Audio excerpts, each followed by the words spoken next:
Hi viewers, welcome to our channel. ప్రస్తుతం మనతో పాటు ఇమ్మంది రామారావు గారు సీనియర్ జర్నలిస్ట్ ఉన్నారు. వారితో ఒకసారి మాట్లాడదాం. సార్ నమస్కారం. సార్ నమస్తే. సార్ డైరెక్టర్ క్రిష్ గారు మనకు తెలిసి హరిహర వీరమల్లు సినిమా ఆయన మొదలు పెట్టారు. ఆ తర్వాత ఈ సినిమా కాస్త కంప్లీట్ అయిపోయిన తర్వాత మధ్యలో తప్పించేసుకున్నారు. సార్ తప్పుకున్నారు సినిమా నుండి కూడా. ఈ సినిమా నుండి తప్పుకున్న తర్వాత ఆయన పెద్దగా యాక్టివ్గా లేరు, ఎక్కడ కూడా కనిపించడం లేదు, అజ్ఞాతంలోకి వెళ్ళిపోయారని చెప్పేసి కొన్ని వార్తలు అయితే ప్రచారంలో ఉన్నాయి. సార్ అసలు ఎందుకు అజ్ఞాతంలోకి వెళ్ళిపోయారు, ఇప్పుడు ఎందుకు యాక్టివ్గా లేరు, ఇంకొత్త సినిమాలు అనౌన్స్ చేయడం కానివ్వండి, లేకుంటే ఈ సినిమా గురించి కూడా ఆయన ఎక్కడా మాట్లాడలేదు. ఇది తప్పుకున్నానని చెప్పేసి ప్రొడ్యూసర్ కూడా అనౌన్స్ చేశారు. అసలు ఎందుకు ఈ సినిమా నుంచి తప్పుకున్నారు, మరి ఇప్పుడు ఏమైపోయారు, మీరేం చెప్తారు సార్? ఇక్కడ జరిగింది ఏమిటంటే హరిహర వీరమల్లు కథ ఆయన ఒకటి రాసుకున్నాడు. ఇక్కడ ఏం రత్నం కూడా కథకుడే కదా, గనక ఆయన ఒక విధంగా అనుకున్నాడు. తర్వాత ఈ మన పవన్ కళ్యాణ్ కూడా కొంత స్టోరీలో ఇంటర్ఫియర్ అవుతాడు. ఇక్కడ ఏమైందంటే బ్రహ్మాండమైన ఎస్టాబ్లిష్మెంట్ చేశారు. హరిహర వీరమల్లు కాస్ట్యూమ్స్ చూసారా? ఎస్టాబ్లిష్ చేసిన తర్వాత శాతవాహన ఎలాగైతే కొంచెం దెబ్బతిన్నాడో క్రిష్, ఇది హరిహర వీరమల్లులో కూడా దెబ్బతిన్నాడు. దాంతో ఈయనకి కొంచెం ఏం రత్నానికి ఏంటంటే సందేహం, ఎన్ని సినిమాలు చేశాడు ఆయన, హిట్ సినిమాలు. దాంతో ఆ సన్నివేశాలు కొంచెం పవన్ కళ్యాణ్ బాడీ లాంగ్వేజ్ తగ్గట్టుగా మలుచుకోమని చెప్పారు. మలుచుకోమని చెప్తే అది డైరెక్ట్ అనేవాడికి ఎవరికైనా ఈగో ఉంటుంది. ఈగో ఉన్నవాడు డైరెక్ట్గా పనికిరాడు. ఇప్పుడు రాజమౌళి కానీ, ఇప్పుడు ఎవరో మన అనిల్ రాఘవపూడి కానీ, వీళ్ళు కొత్తగా వచ్చిన డైరెక్టర్స్ ఉన్నారు కదా, వాళ్ళందరి మాట వింటారు, ఎవరి మాట చేయరు, వాళ్ళ మట్టుకు వాళ్ళు పని చేసుకుంటారు, వాళ్ళు మంచిగానే పని చేసుకుంటారు అన్నమాట. ఈయనకి కొంచెం ఈగో దెబ్బతిన్నది. ఇది ఎప్పుడు పవన్ కళ్యాణ్ రాజకీయాల్లో చేరి పవన్ కళ్యాణ్కి అఖండ మెజారిటీ వచ్చినంత వరకు పవన్ కళ్యాణ్ మామూలు మనిషే కదా. అప్పుడు పవన్ కళ్యాణ్ కంటే తారకు, చెర్రి, ఇక్కడ బన్నీ వీళ్ళు ఎక్కువ రెమ్యునరేషన్ తీసుకున్నారు కదా. కానీ ఎప్పుడైతే పవన్ కళ్యాణ్కి హఠాత్తుగా క్రేజీ పెరిగిపోయి ఉందో, ఇప్పుడు హరిహర వీరమల్లు ఉందనుకోండి, డెఫినెట్గా గ్యారంటీ చెప్తున్నమాట, కనీసం 500 కోట్లు ఆడుతుందన్నమాట. ఎందుకంటే ఇప్పుడు మామూలు ఏదో మామూలు ఒక 3rd గ్రేడో 4th గ్రేడో ఆర్టిస్టులు ఉన్నారంటే అది ఆగిపోతే మనకేమి, అది ఆడపోతే మనకేమి. ఇది అలా కాదు కదా. ఆనాడు తమిళనాడులో రజనీకాంత్ ఎంత పాపులారిటీ సంపాదించుకున్నాడో అంత పాపులారిటీ సంపాదించుకున్నాడు. ఈ సినిమాకి రోరింగ్ రెస్పాన్స్ వస్తుంది. రెస్పాన్స్ వస్తుందా రాదా, ఫెయిల్ అవుతుందా సక్సెస్ అవుతుందా తీసి పక్కనట్టయితే డెఫినెట్ అంటే ప్రాఫిట్ మాత్రం డెఫినెట్గా ఆడుతుంది. ఓవర్సీస్ మార్కెట్ కూడా ఎక్కువగా వస్తాయన్నమాట. ఇప్పుడు బహుశా హరీష్ శంకర్కో ఎవరికో ఈ బాధ్యత అప్పగించవచ్చు అని అంటే కర్ణాకర్ణిగా వినిపిస్తుంది. అంటే వీళ్ళు మామూలుగా 5 రోజుల్లోనూ 10 రోజుల్లోనూ హరిహర వీరమల్లు తీసేయాలి. తర్వాత ప్యాచ్ వర్క్ ఉంది దీనికి, ఉస్తాద్ భగత్ సింగ్కి, అది కూడా పూర్తి చేసేయాలి.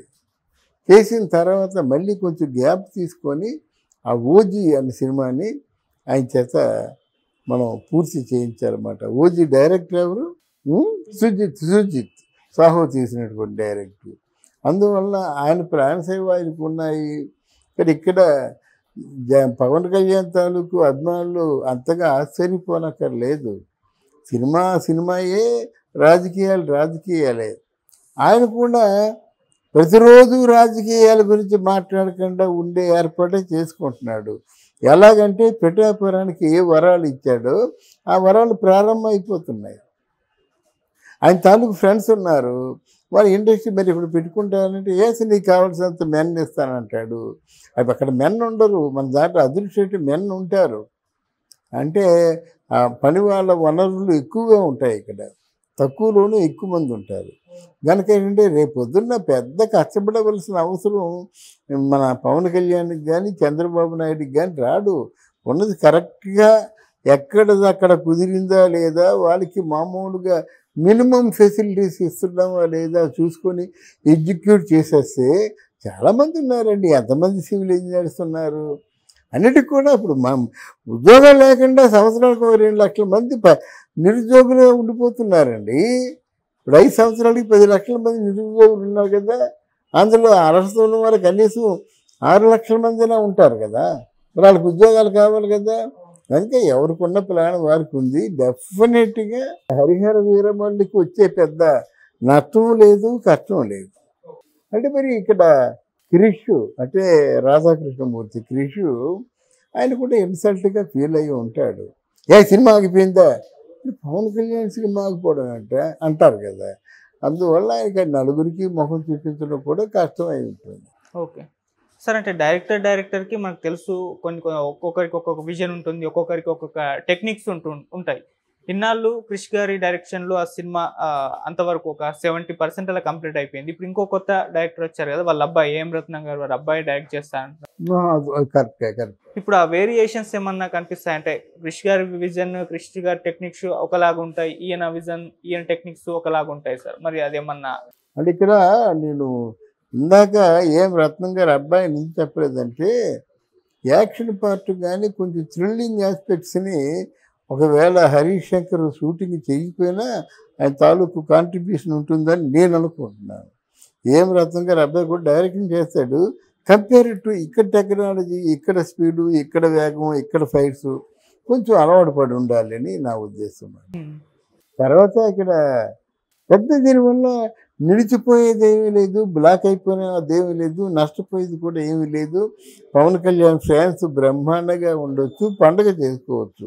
అది నేను చెప్పి తెలుసుకున్నది. అంటే డైరెక్టర్ డిఫరెంట్ చేంజ్ అవ్వడం వల్ల సినిమాకి వచ్చేటువంటి ప్రాబ్లం ఏముండదు, సినిమా క్వాలిటీ. అంటే ఇప్పుడు ఒకప్పుడు లవ్ కోసం సి పుల్లయ్య గారు తీశారండి. తీసేస్తే బద్దంతరం గారికి ఆరోగ్యం బాగాలేదు. మా కొడుకు సిఎస్ రావు గారు తీశారు.